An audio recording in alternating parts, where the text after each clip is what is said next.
तो आज की हम कक्षा शुरू करते हैं और आज हम सीखेंगे गोली सतह से परिवर्तन किस प्रकार से होता है। उससे पहले हम सीखेंगे कि गोली पृष्ठ होता क्या चीज है, हम इसे कैसे प्राप्त करते हैं। तो मान लीजिए मेरे पास कोई कांच का गोला है। क्या है? कांच का गोला। ओके, कांच के गोले को मैं दोनों साइड से लेफ्ट और राइट साइड में वहां से कट कर दूंगा। दिख रहा है आप लोगों को? यहाँ से हमने क्या किया, उसको दो तरीके से काट दिया तो हमको दो प्रकार सतह मिल जाएंगे यहाँ पे। ओके, यदि हम बोले सतह की अंदर के भाग को पॉलिश कर दें, किसको? अंदर के भाग को, तो ये जो पृष्ठ होगा ये क्या हो जाता है? परावर्तक पृष्ठ बन जाता है। ओके, क्योंकि उठा हुआ पृष्ठ है। क्या है? उठा हुआ पृष्ठ है, इसीलिए हम इसको बोलते हैं उत्तल दर्पण या उत्तल पृष्ठ बोलते हैं। क्लियर है? तो जो दर्पण का वह तल जो उठा हुआ रहता है, या बोल सकते हैं जो परावर्तक पृष्ठ जो उठा हुआ रहता है उसको क्या बोलते हैं? उत्तल दर्पण कहते हैं। क्लियर है? और देख सकते हैं इसी प्रकार यदि हम लोग उस पृष्ठ के ऊपर में क्या करें? पॉलिश कर दें, ऊपर वाले के बाहर की साइड, तो अंदर का साइड क्या हो जाता है? परावर्तक पृष्ठ बन जाता है। तो जब अंदर का भाग या अंदर का सतह जब परावर्तक पृष्ठ होता है तो हम उसको बोलते हैं अवतल दर्पण। क्या बोलते हैं इसको? अवतल दर्पण। क्लियर है? उत्तल मतलब कि उठा हुआ, अवतल मतलब क्या होता है? धंसा हुआ। अब देखिए हमने तो समझ लिया कि हम लोग परावर्तक पृष्ठ या बोल सकते हैं कि गोलीय पृष्ठ हम कहां से प्राप्त करते हैं। ओके, अब हम गोलीय पृष्ठ से जुड़ी या गोलीय दर्पण से जुड़ी कुछ प्रमुख परिभाषाएं होती हैं उसके बारे में जानेंगे। तो पहला चीज होता है ध्रुव। पहला क्या होता है? ध्रुव, जिसको हम इंग्लिश में कहते हैं पोल। तो देखिए परावर्तक पृष्ठ जो हम प्राप्त करते हैं, यहाँ पे प्राप्त किया तो परावर्तक पृष्ठ, तो ये परावर्तक पृष्ठ का जो सेंटर पॉइंट होता है, ये जो केंद्र होता है, उसी को हम क्या बोलते हैं? ध्रुव कहते हैं। क्या कहते हैं उसको? ध्रुव। तो देख सकते हैं गोली दर्पण के परावर्तक सतह का केंद्र ध्रुव कहलाता है। यहाँ पे भी देख सकते हैं दो परावर्तक सतह लिया हुआ। देखिए ये क्या धंसा हुआ है? क्या है ये? धंसा हुआ है। तो क्या कौन सा पृष्ठ है? या अवतल पृष्ठ है या अवतल दर्पण है। ओके, देखिए ये वाला क्या उठा हुआ है, तो कौन सा पृष्ठ है? कौन सा दर्पण है? ये उत्तल दर्पण है। क्लियर है? तो हम जो भी परावर्तक पृष्ठ होता है उसके जो मुख्य जो केंद्र होता है उसी को क्या बोलते हैं? ध्रुव कहते हैं। क्लियर है? दूसरा होता है वक्रता केंद्र, इसी को हम बोलते हैं सेंटर ऑफ कर्वेचर।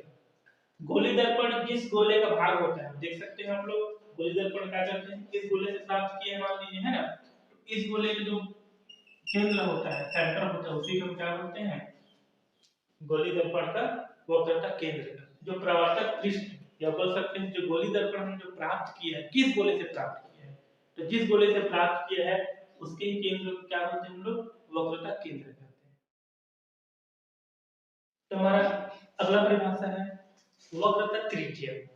इसको हम बोलते हैं रेडियस ऑफ कर्वेचर।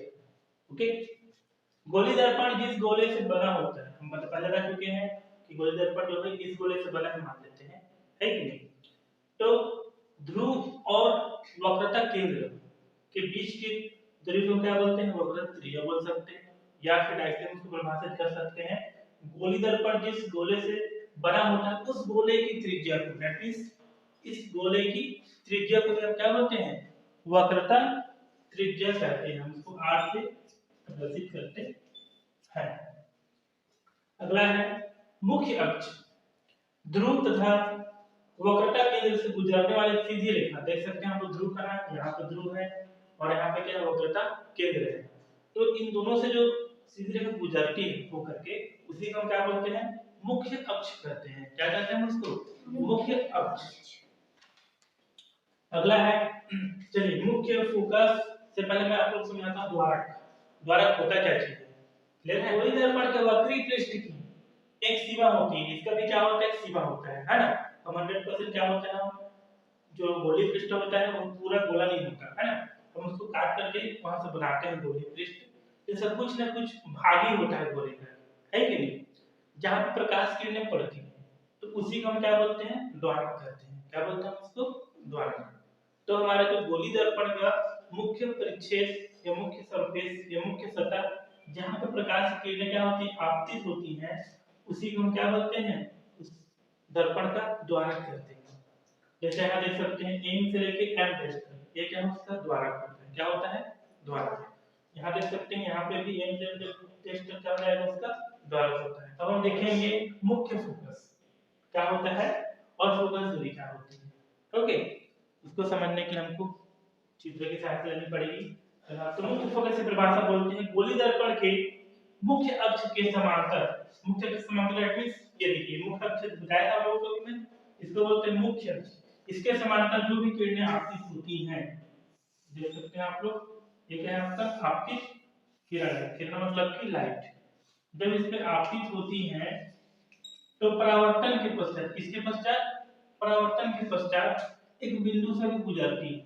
ओके, ये देख सकते हैं यहाँ से गुजरेगी, ये भी यहाँ से गुजरेगा, ये भी और ये भी, है ना।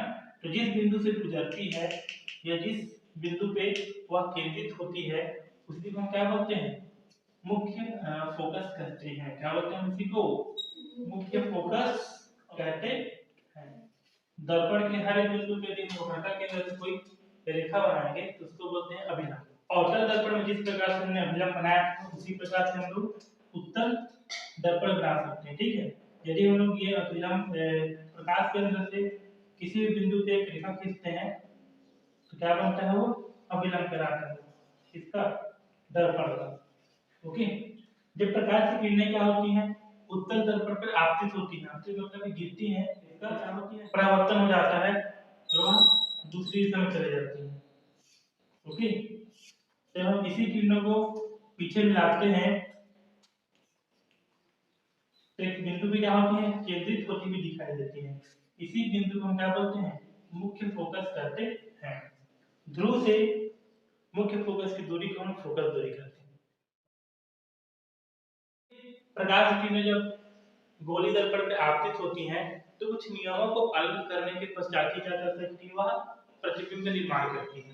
तो हम उन्हीं नियमों को जानेंगे। क्लियर है? तो पहला नियम कहता है कि मुख्य अक्ष के समानांतर आने वाली प्रकाश की किरण दर्पण से परावर्तन के पश्चात फोकस से होकर गुजरती है। देख सकते हैं आप लोग यहाँ पे, ये क्या है आपका मुख्य फोकस है, ये आपका वक्रता केंद्र है और ये क्या है इसका ध्रुव है। ये ध्रुव और ये क्या है वक्रता केंद्र। तो ये प्रकाश की किरण आपतित होती है, पीले रंग से दर्शाया है। तो जहां-जहां पीले रंग दिख रहा है क्या है आपका आपतित किरण। आपतित किरण आपतित होती है, परावर्तन के पश्चात क्या होती है, वह मुख्य फोकस से होकर गुजर जाती है। ओके, यहाँ पे देख सकते हैं ये अवतल दर्पण है और ये क्या है उत्तल दर्पण है। उत्तल दर्पण में क्या है, जैसे प्रकाश की किरणें आपतित होती है वह क्या होती है, परावर्तित होकर वह क्या होती है, बाहर की ओर चली जाती है। यदि हम उसको पीछे की ओर बढ़ाएंगे तो हमको फोकस पे क्या होती है, वह आती हुई प्रतीत होती है। तो हम लोग को प्रतिबिंब कहाँ मिलेगा, बिंदु F पे मिलेगा।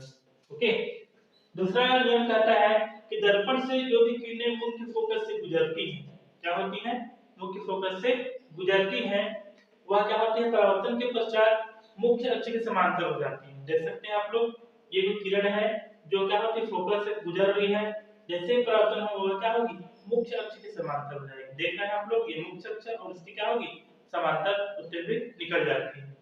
यहाँ पे देख सकते हैं एक प्रकाश की किरणें क्या है, मुख्य अक्ष के सॉरी फोकस से आती हुई यहाँ प्रतीत हो रही है, जो परावर्तन के पश्चात क्या होती है, मुख्य अक्ष के समांतर हो जाती है। देख सकते हैं आप लोग यहाँ पे, ये मुख्य अक्ष क्या हो गई, समांतर हो गई परावर्तन के पश्चात।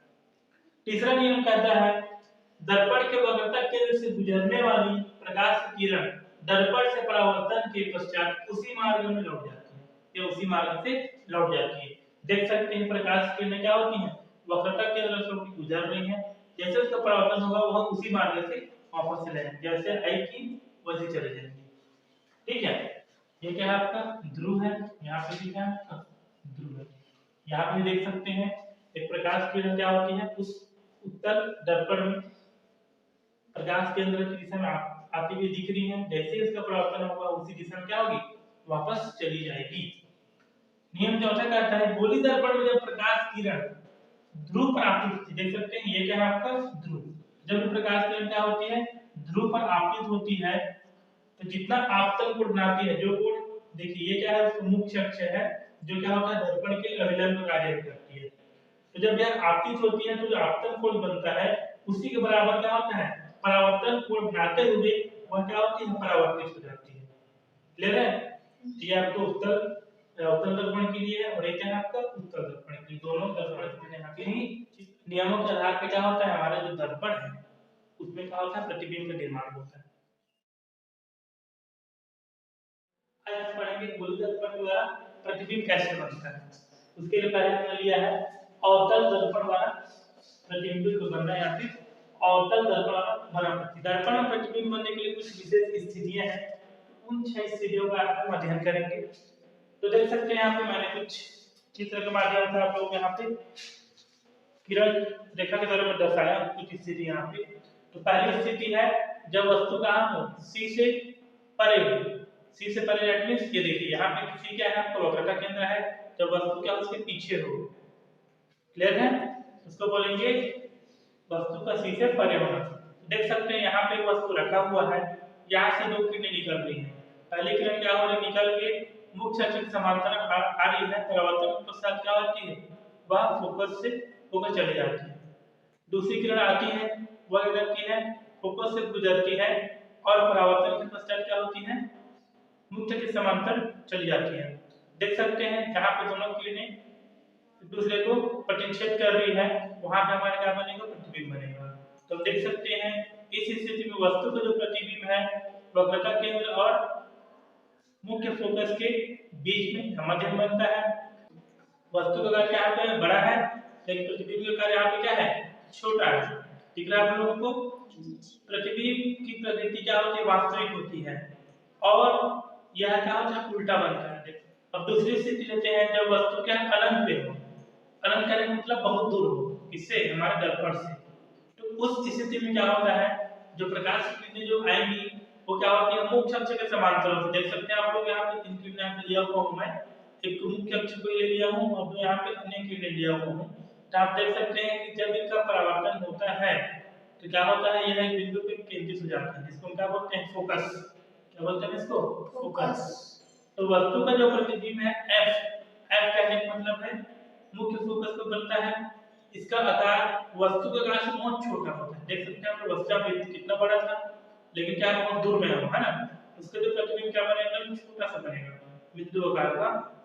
तो हम बोल सकते हैं कि वस्तु का प्रतिबिंब का आकार क्या होगा वस्तु के आकार से बहुत छोटा होता है। प्रतिबिंब की प्रकृति क्या होती है वास्तविक होती है और यह क्या बनता है उल्टा बनता है। क्या बनता है जी उल्टा बनता है। तीसरी स्थिति होती है जब वस्तु क्या हो सी पर हो। सी मतलब कि वक्रता केंद्र पर। इस स्थिति में जब प्रकाश की किरणें निकलती है इस प्रकार से किरण देख रहे हैं यहाँ पे मुख्य अक्ष के समांतर जा रही है, यहाँ पे दर्पण से परावर्तन के पश्चात वह मुख्य फोकस से आपके निकल जा रही है। दूसरी किरण यहाँ से मुख्य फोकस से गुजर रही है, परावर्तन के पश्चात वह मुख्य अक्ष के समांतर हो जा रही है। जब दोनों परावर्तित किरण एक बिंदु पे मिलते हैं तो वहां पे अपना क्या मिलता है प्रतिबिंब प्राप्त होता है। तो इस स्थिति देख लेते हैं कि प्रतिबिंब कैसा बनता है। तो प्रतिबिंब जो होता है सी पर बनता है। कहाँ पे बनता है वक्रता के अंदर सी पर ही बनता है।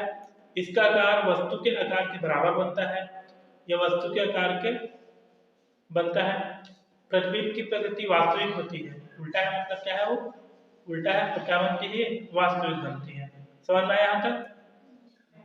अब अगली स्थिति है चौथी स्थिति जब वस्तु F और C के बीच हो। F मतलब कि मुख्य फोकस और C मतलब क्या वक्रता केंद्र के बीच हो। तो यहाँ पे क्या कर सकते हैं वस्तु जो है देख सकते हैं हम लोग यहाँ पे C और F के मध्य दिख रहा है सबको यहाँ पे वस्तु। इससे एक प्रकाश की किरण निकल के देखिए प्रकाश किरण निकलती है जो क्या मुख्य अक्ष के समांतर होती है, जो परावर्तन के पश्चात क्या होती है मुख्य फोकस से निकल जाती है। इसी प्रकार एक और किरण निकलती है जो मुख्य फोकस से गुजरती है और परावर्तन के पश्चात क्या होती है मुख्य अक्ष के समांतर हो जाती है। इस प्रकार दोनों किरणें यहाँ पर दूसरे को प्रतिच्छेद करती है और अपने को वहां पे प्रतिबिंब प्राप्त होता है। तो वस्तु का प्रतिबिंब वह C के बीच बनता है। इसका आकार क्या है वस्तु के आकार से बड़ा होता है। यहाँ पे देख सकते हैं वस्तु छोटा है उसका प्रतिबिंब क्या बड़ा है। तो हम बोल सकते हैं कि जो प्रतिबिंब क्या होगा वस्तु के आकार से बड़ा होता है। प्रतिबिंब की प्रकृति क्या होती है वास्तविक होती है। क्या होती है वास्तविक। और साथ ही क्या बनता है यहाँ प्रतिबिंब उल्टा बनता है। देख रहे हैं आप लोग यहाँ पे उल्टा बनता है। अगली स्थिति में चलते हैं, जब वस्तु क्या है फोकस पे हो, मुख्य फोकस पे हो। तो देख सकते हैं यहाँ पे ये वक्रता केंद्र है और यहाँ क्या है फोकस है किसका, दर्पण का मुख्य फोकस। तो वस्तु उसके मुख्य फोकस में रखा हुआ है। तब इस स्थिति में क्या होती है, एक किरण निकलती है जो परावर्तित होने के पश्चात क्या होती है वक्रता केंद्र से होकर निकल जाती है। दूसरी किरण क्या होती है यहाँ से मुख्य के समांतर निकलती है और परावर्तन के पश्चात मुख्य फोकस से गुजर जाती है। हम देख सकते हैं दोनों परावर्तित किरणें कहीं पे भी नहीं मिल रही है। तो जब वस्तु जब मुख्य फोकस पर होती है, जो प्रतिबिंब जो बनती है वह क्या होती है अनंत पे बनती है। इसका आकार क्या होता है वस्तु के आकार से बड़ा होता है। देख सकते हैं आप लोग यहाँ पे मिल नहीं रहा है, जब अनंत पे जाके मिलेगा तो वस्तु का क्या होगा उससे बड़ा होता है। प्रतिबिंब की प्रकृति क्या होती है वास्तविक होती है और यह क्या बनता है अपने को उल्टा बनता है। क्या बनता है प्रतिबिंब वहां पे उल्टा बनता है। स्थिति जब वस्तु क्या है मुख्य फोकस और ध्रुव के बीच हो, तो देख सकते हैं ये क्या है मुख्य फोकस है प्रतिबिंब दर्पण का और ये क्या है उसका ध्रुव है। तो वस्तु जब इसके बीच में रहेगा तो देख सकते हैं जब वस्तु का जब प्रकाश किरणें निकलती हैं तो परावर्तित होकर क्या होती है, एक जो है सॉरी जब वस्तु से प्रकाश किरण निकलती हैं तो एक किरण यहाँ पे देख सकते हैं आप लोग परावर्तन के पश्चात वह वक्रता केंद्र से होकर निकल जाती है। दूसरी किरण क्या है परावर्तन के पश्चात वह क्या होती है मुख्य फोकस से होकर निकल जाती है। यदि हम दोनों किरणों को पीछे की ओर बढ़ाएंगे, दर्पण के पीछे बढ़ाएंगे तो अपने को क्या मिलेगा वस्तु का प्रतिबिंब मिल जाता है। हम बोल सकते हैं कि इस स्थिति में जो वस्तु होता है उसका प्रतिबिंब क्या मिलता है अपने को दर्पण के पीछे मिलता है। आप लोग देख रहे हैं किसी भी स्थिति में जितनी 5 स्थितियां पढ़े हैं सभी जो प्रतिबिंब क्या तुम्हारे दर्पण की ओर ही मिलते थे, लेकिन छठवां स्थिति ऐसी स्थिति है जिसमें जो वस्तु का जो प्रतिबिंब है वो कहाँ मिलता है हमारा दर्पण के पीछे मिलता है, जिसका आकार वस्तु के आकार से बड़ा होता है। देख रहे हैं हम लोग लगभग बहुत बड़ा होता है ना उससे। प्रतिबिंब की प्रकृति क्या होती है आभासी होती है, क्लियर है, और वह क्या बनता है सीधा बनता है। अच्छा ये और ध्यान देना, जब हम इस जो प्रतिबिंब को हम जो सीख रहे हैं बनने के लिए भी चलते हैं ना, उत्तल दर्पण हो चाहे अवतल दर्पण हो, तो हमने जो प्रतिबिंब बना हुआ है वो हमेशा क्या होता है प्रतिबिंब जो बनने के जो नियम है उसी के तहत बनेगा। क्लियर है, जितना प्रतिबिंब बन रहा है यहाँ पे चाहे उत्तल दर्पण हो चाहे अवतल दर्पण हो, वो क्या होता है दर्पण में गोली दर्पण में प्रतिबिंब बनने के नियम के अंतर्गत ही बनता है। क्लियर है, तो इसी दौरान हम देखते हैं उत्तल दर्पण वाला बना प्रतिबिंब। तो पहले स्थिति है जब वस्तु क्या है अनंत पे हो, अनंत मतलब कि बहुत दूर में होता है। तो जब सभी किरणें क्या होंगी जब इस दर्पण में पड़ेंगी तो क्या होती है परावर्तित हो जाती है। देख रहे हैं हम लोग, आइए यहाँ पे देखिए सभी किरणें क्या मुख्य अक्ष के समांतर होती है जब अनंत वस्तु से आती है तो, और जब परावर्तन होता है तो क्या होती है वह मुड़ जाती है। ठीक है, परावर्तित होकर चली जाती है किसी दर्पण की ओर चली जाती है। अब उसके पश्चात हम क्या करेंगे जो किरणें परावर्तित हम उसको पीछे की ओर बढ़ाएंगे। देख रहे हैं हम लोग डॉटेड लाइन में क्या कर रहे हैं उसको पीछे की ओर बढ़ा रहे हैं। ओके, तो जब हम देखते हैं कि जब वस्तु अनंत पे होती है तो उससे जो प्रकाश की किरणें जो होती हैं वो क्या होती है मुख्य अक्ष के समांतर आपतित होती हैं। आपतन के पश्चात क्या होता है गोलीय दर्पण में उन किरणों का परावर्तन हो जाता है। परावर्तन होने के बाद वह क्या होती है दर्पण के उसी ओर क्या होती है परावर्तित हो जाती है। जब इन परावर्तित किरणों को हम पीछे की ओर बढ़ाते हैं, हमें क्या करते हैं उसको पीछे की ओर बढ़ाना पड़ता है, हमें इसको डॉटेड लाइन से शो किए देख रहे हैं आप लोग यहाँ पे, इसीलिए हम क्या करते हैं इसको डॉटेड लाइन से शो करते हैं। जब इन किरणों को पीछे की ओर बढ़ाते हैं तो एक बिंदु पे क्या होती है जाके केंद्रित हो जाती है, जिसको क्या बोलते हैं मुख्य फोकस कहते हैं। क्या कहते हैं फोकस। तो वस्तु का प्रतिबिंब कहाँ पे बनता है, वस्तु का प्रतिबिंब दर्पण के पीछे मुख्य फोकस को प्राप्त होता है बनता है। इसका आकार क्या होता है वस्तु के आकार से क्या बहुत छोटा होता है। क्या होता है जी बहुत छोटा होता है लगभग बिंदु के आकार का। ओके, प्रतिबिंब की जो प्रकृति क्या होती है आभासी होती है और वह क्या बनता है सीधा बनता है। क्या बनता है जी सीधा बनता है। क्लियर है, अब हम चलते हैं दूसरी स्थिति की ओर जब वस्तु क्या है अनंत और ध्रुव के बीच में। यहाँ देख सकते हैं वस्तु क्या है तुम्हारा अनंत और ध्रुव, देख रहे हैं गोलीय दर्पण के ध्रुव के बीच में है। ओके, तो जब इसे प्रकाश की किरणें निकलती हैं तो पहली किरण क्या होती है यहाँ से परावर्तित हो जाती है। क्लियर है, और दूसरी किरणें क्या होती हैं देख सकते हैं हम प्रकाश केंद्र की दिशा में जा रही है ना। दूसरी किरण क्या है प्रकाश केंद्र की दिशा में जा रही है तो वह जिस मार्ग से जाती है वह उसी से क्या होती है लौट आती है।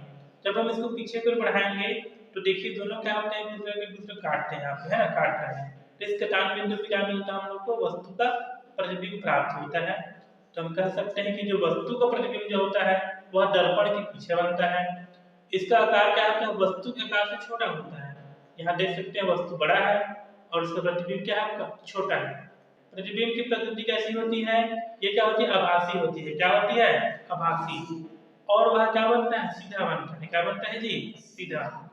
अब एक चीज और समझ लो, हमने बहुत समय से अध्ययन किया है आभासी और वास्तविक। ओके, दोनों क्या होता है उसको समझ लो। आभासी प्रतिबिंब उसको बोलते हैं जिसको हम पर्दा पे प्राप्त नहीं कर सकते। पर्दा मतलब कि स्क्रीन पे, दीवार पे, कहीं पे भी हम उसको प्राप्त नहीं कर सकते, उसको हम बोलते हैं आभासी प्रतिबिंब बोलते हैं। वास्तविक प्रतिबिंब क्या होता है, जिसको हम पर्दे से प्राप्त कर सकते हैं। कहाँ प्राप्त कर सकते हैं, पर्दे पर, उसको हम क्या बोलते हैं, वास्तविक प्रतिबिंब कहते हैं।